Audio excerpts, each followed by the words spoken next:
کردار اور اپنے کردار سے اللہ کو اللہ. ایک صدیق علی کے دربار میں آیا یعنی کوفہ میں آپ کی ظاہری حکومت کے زمانے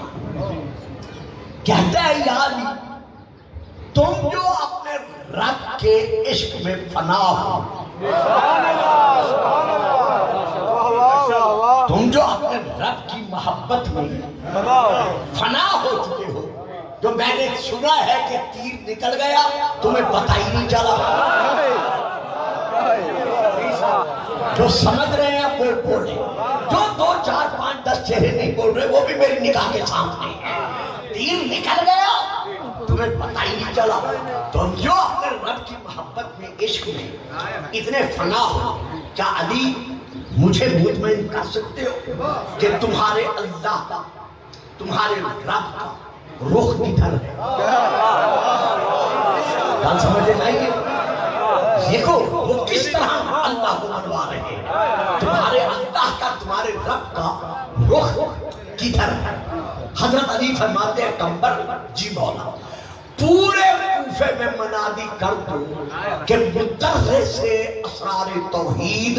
درس توحید دے رہا ہوں بچے بول سکتے ہیں وہ بولے کیونکہ آپ ہی نے بولنا ہے بزرگوں کا زمانہ گزر گیا ہے جو آنا چاہتا ہے وہ آئے مدرس سے اسرار توحید درس توحید دینے والا ہے پورا کوفہ امٹ کر اپنے بیگانے جمع ہو گئے مسجد سے باہر میدان میں علی فرماتے کمبر مولا ہو لکڑیاں جمع لکڑیاں اب ہر کوئی سوچ میں پڑ گیا کہ سوال ہے اللہ کا رخ کدھر ہے اور علی فرما رہے ہیں لکڑیاں جمع کرو خیر حکم تھا جو صاحب لکڑیاں جمع ہو گئی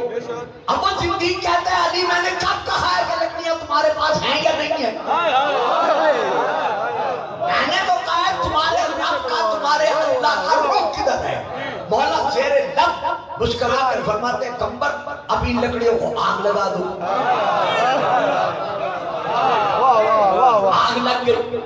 شعلے بلند ہو گئے کہتا ہے علی میرا جواب فرمایا اس آگ کو دیکھ یہی تو تیرا جواب ہے وہ کہتے ہیں علی وہ کیسے فرمایا اس آگ کو دیکھ کر بتا اس کا رخ کدھر ہے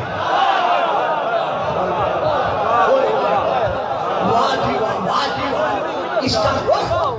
شعلے کا رخ کدھر ہے آیا دائیں ہے بائیں ہے اوپر ہے نیچے ہے آگے ہے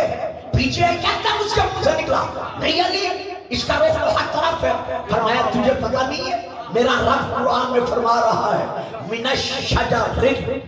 اخضر نارا اللہ نے سب درخت سے آگ کو